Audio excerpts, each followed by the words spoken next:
Welcome to a new edition of the Neon Jazz interview series with jazz vibraphonist and composer Cecilia Smith. She is proud to announce the release of her 2023 album called Volume 1, Small Ensemble Repertoire, the new album honoring NEA American Masterpiece Award-winning Mary Lou Williams on the Resurgence project. Cecilia is a leading vibraphonist of the four-mallet technique and an avid composer and arranger with 6 albums as a leader to her own credit. She has recorded and performed with Gary Bartz, Milt Hinton, Randy Weston, Marian McPartland, Donald Harrison, Greg Osby. The list goes on and on and on.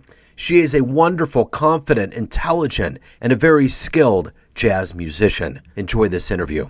Hey, it's great to meet you. Thank you for taking a minute out today. I appreciate it. Well, you're my very first interview. Oh, good. Well, let's get into it. And what I'd like to do is start off with, before we get into your album, I'm a huge fan of the vibe, so I just want to put that out up front. It's a favorite around here at Neon Jazz. I want to know how you survived COVID. You know, it really did a deed on musicians around the world, and I'm wondering how you survived it and how relieving it is to have an album coming out now with the world waking up. Well, COVID was quite good to me musically. It actually kind of blew me away because I'm sure you know that I have not put out a record in a long time. And so one of my neighbors is pianist Lafayette Harris, and he asked me we used to have coffee together, a lot of coffee. I live in the Park Slope section of Brooklyn, and there's a lot of coffee shops around here. And so he invited me to come play at his house. He had turned part of his house into a studio, and he had been doing a lot of things online. And he said, come down and do some duets with me. And I was like, vibes are hard to move. And, and I said, what are you doing down there? Because I had not been invited to play on any online site. And so I went to his house. He had lights, cameras, Steinway Grand. And he said, I'll get my teenage sons to help you move your vibes down the street. And so we did that. That was March 2021. And we got he had his own YouTube site and TikTok, and we got a lot of attention. And several presenters, contacted me and said, we can't do anything during COVID. One said, can I buy that footage that you and Lafayette just put out? I was like, sure. She said, then I'd like to go after a few grants that are out there called digital residencies that they're putting together through Chamber Music America. And I'd like to invite some of my, presenter friends who I've done consortium work with. It was on. And so can you hear me? Yeah, I can hear you. Oh, okay. Since then, we have been doing different online residency presentations, and then I got some larger grants. And since a lot of I do have teaching hours, I don't know if you know that I'm a teaching artist, and a lot of the stuff was wiped out. I was able to retain some of my work online, but it actually revitalized my playing in this type of online presentation, and it's been great.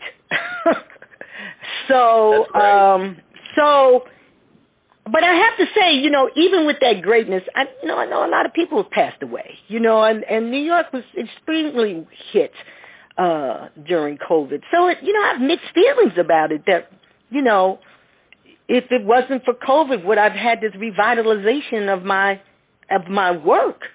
So it's kind of weird. So in answer to your question, that's what has been happening, and so yeah, I'm not sure if that really answers your question. There was a second part of your question: how does it feel to have a record coming out at this time? It feels great because, like I said, I've not had a recording out in many years. I have to say that Chamber Music America has been incredibly good to me. I went after several grants, And one with a project grant. One of the people who work in the granting office, said to me, "I know a lot about your Mary Lou Williams work. Why don't you go after a project grant to get that work recorded?" And I was like, "Really?"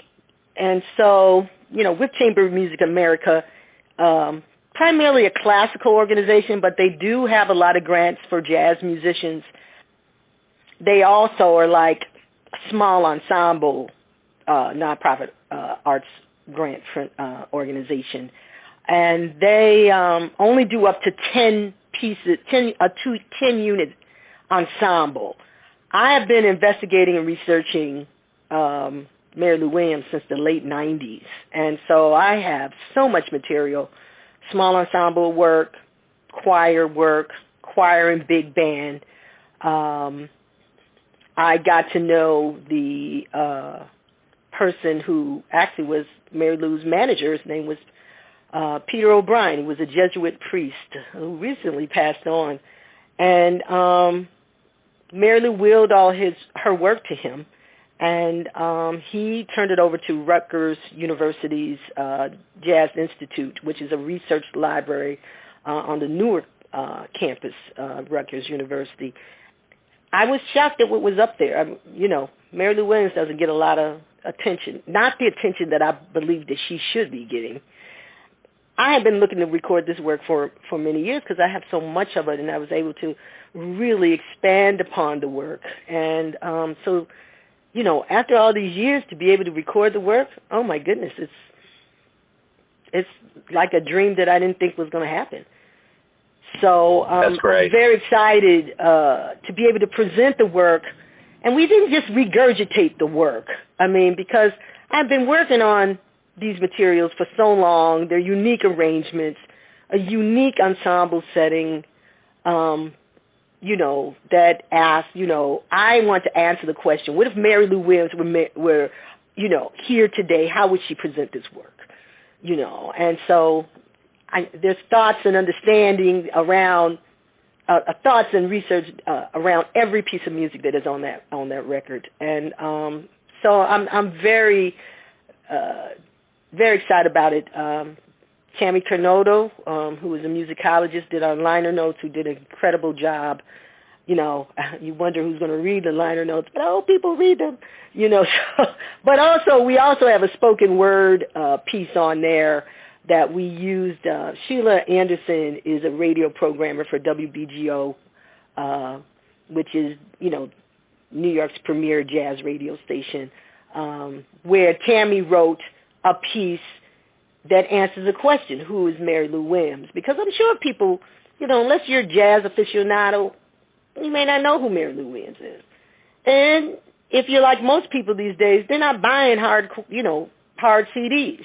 They're buying everything offline. They're not necessarily going to read those liner notes. So I thought it was important that we have a piece on there, that we play music behind while somebody does this narrative on who Mary Lou Williams, who she was, why she's important, and why I dedicated this work to her.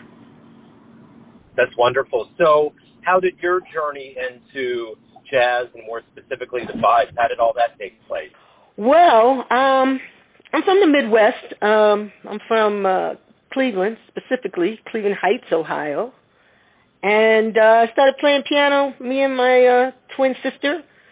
We started playing piano when we were 8. Our parents there's 5 of us, and everybody took some form of music lessons. So started playing piano when I was 8. Got very interested in the drums when I was around 11 or 12. In Cleveland Heights, the school system there has an incredible music education component. And so by the time I got to junior high school, I was able to play drums. Not only we had, marching band, concert band, symphonic band, orchestra, of which we used to tour. These were like really, everybody had taken lessons for so long, and most people studied with members of the Cleveland Symphony, and We also had a jazz ensemble, and then, two jazz ensembles, actually, and I played drums in each. But I had actually studied to become a classical percussionist, so I played timpani, xylophone, glockenspiel, and in the jazz ensembles, I'd play both vibes and drums.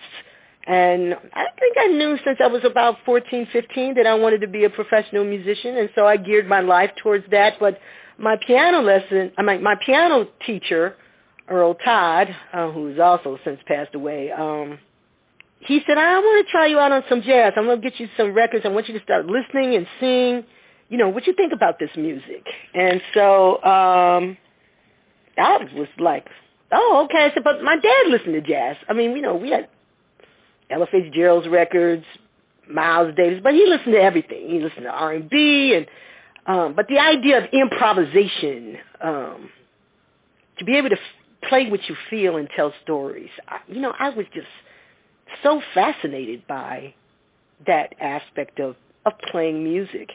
I can say that I was a pretty music obsessed teenager. I mean, for Christmas, we had to fill out a list, and we did budgets. We got between $50 to $100 for to buy toys or clothes or whatever it is we were into. And so I would have a list of recordings that I wanted my folks to buy. And my mother's like, you just have records here. You want any clothes? How about some shoes? Whereas that, my brother was buying Hot Wheel cars. I don't even know if they do Hot Wheels anymore. And my younger sister were buying doll babies. But I wanted these records, So, I geared my life towards that. And then, my teacher introduced me to Berklee College of Music, which, Berkeley's pretty hot right now. It was hot back then, but and most of my friends who were majoring in music, they were going to classical-based schools, but I wanted to go to this particular school.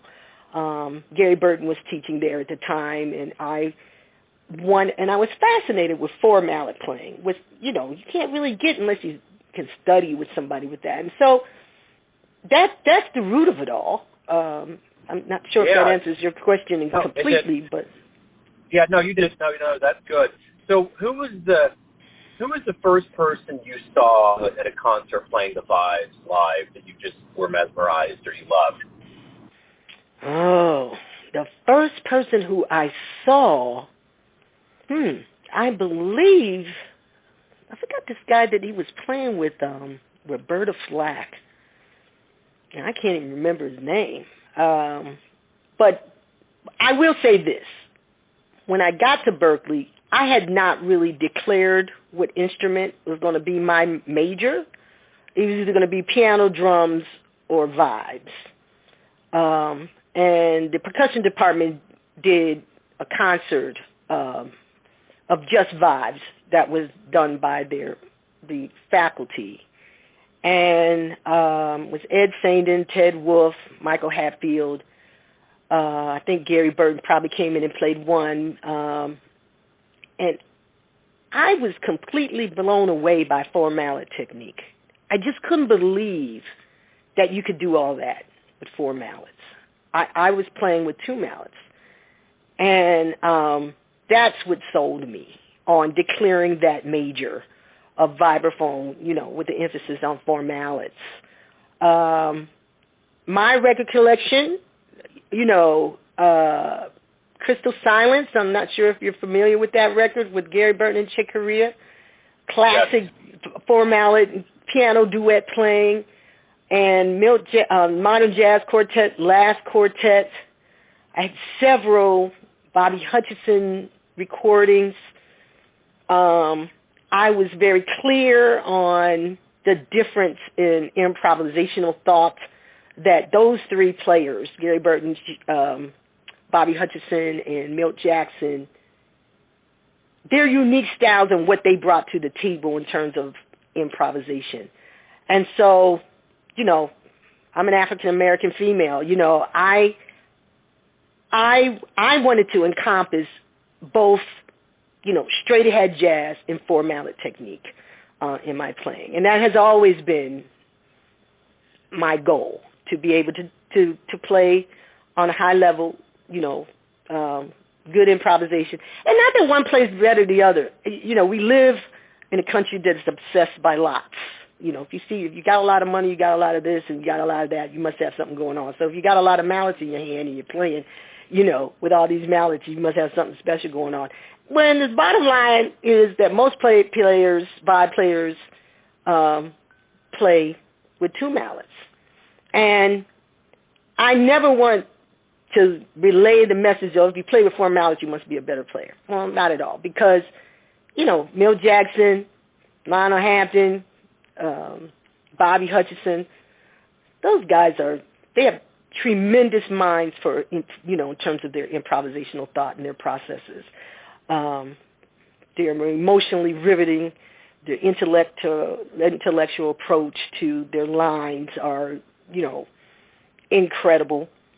But I also love the idea of chordal, use of being able to play the vibes, solo vibes while playing a piece, and have chordal support to be able to do that.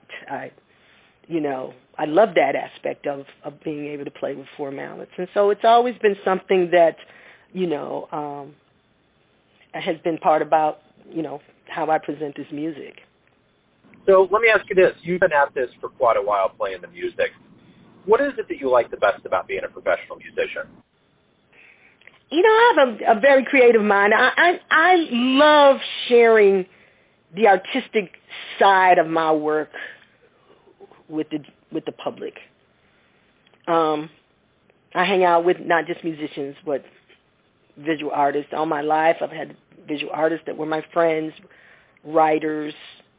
The creative mind has always been, to me, the mind that reminds society of what makes us human. How do we move people, to get excited about this life through a musical understanding. I just love, I've always loved that part of sharing, whether it be my improvisational thoughts.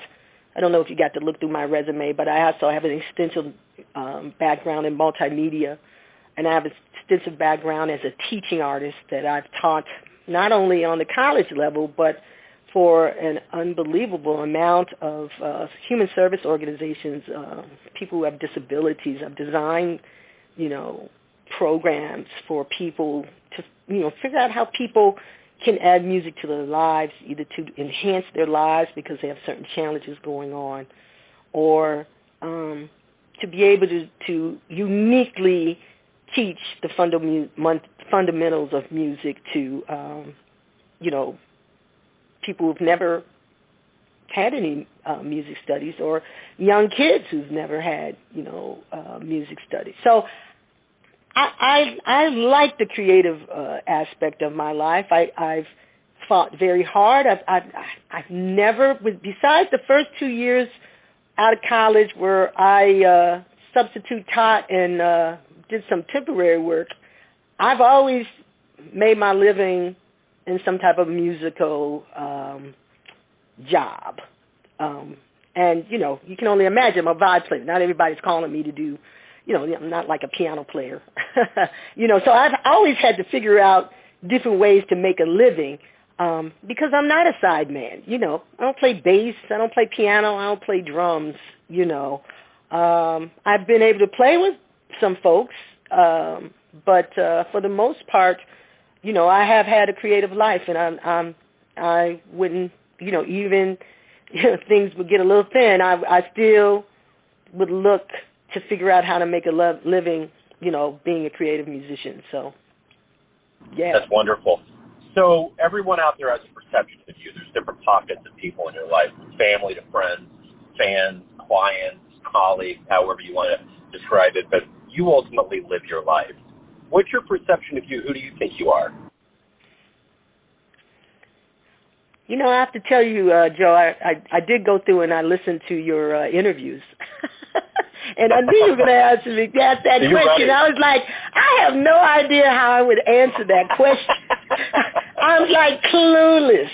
Now, like I said, I come from a family of 5 kids. My mother and fathers, they're every day we would hear, you need to be able to get up and do something that you love every day.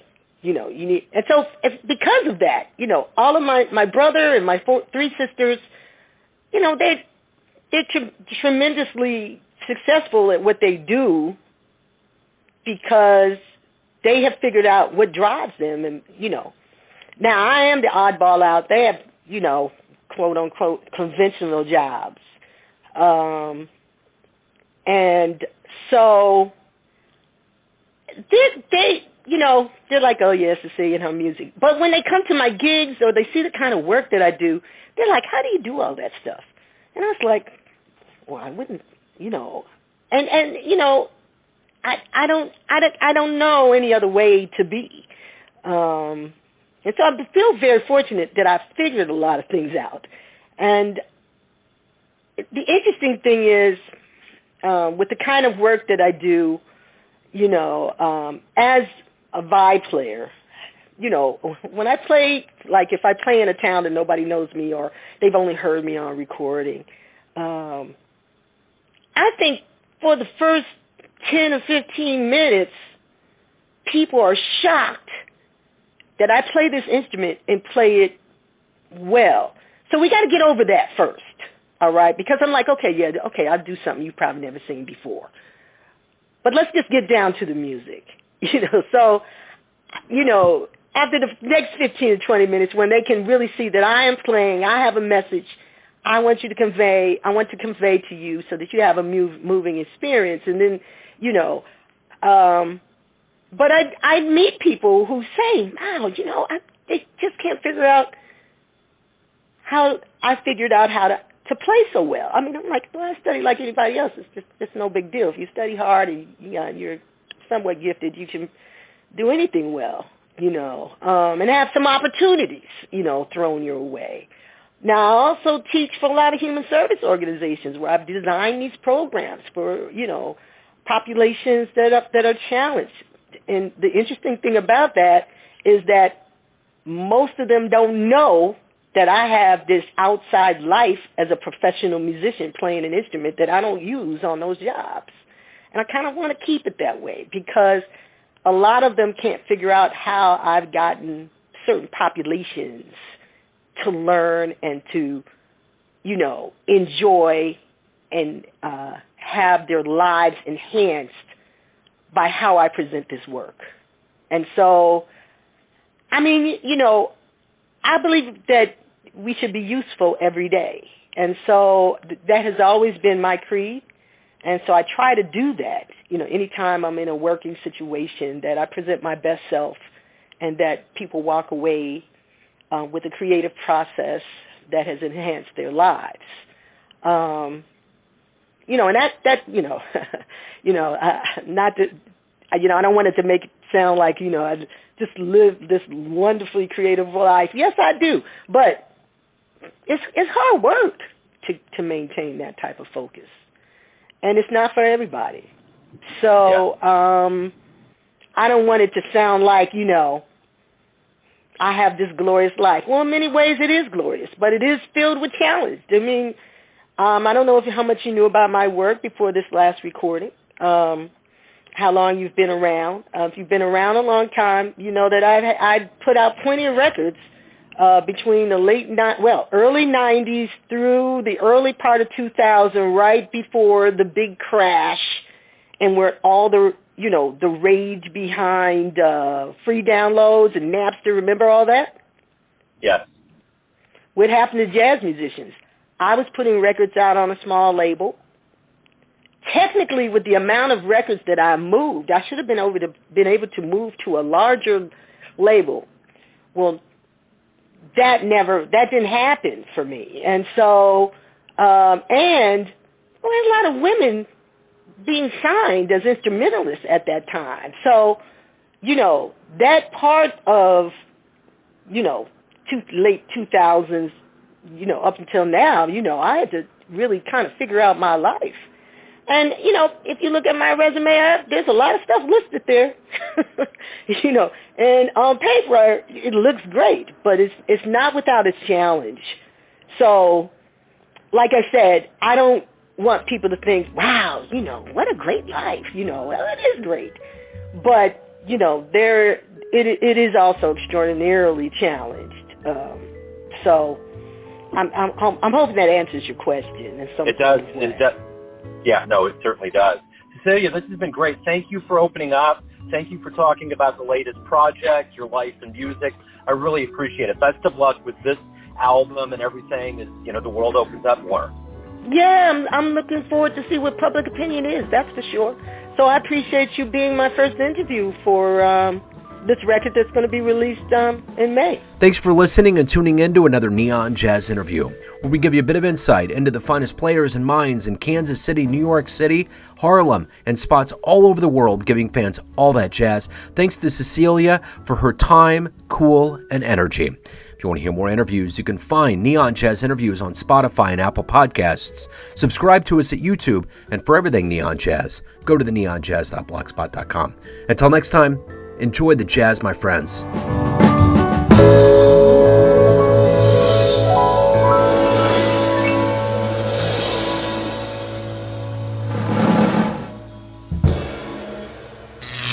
Neon Jazz.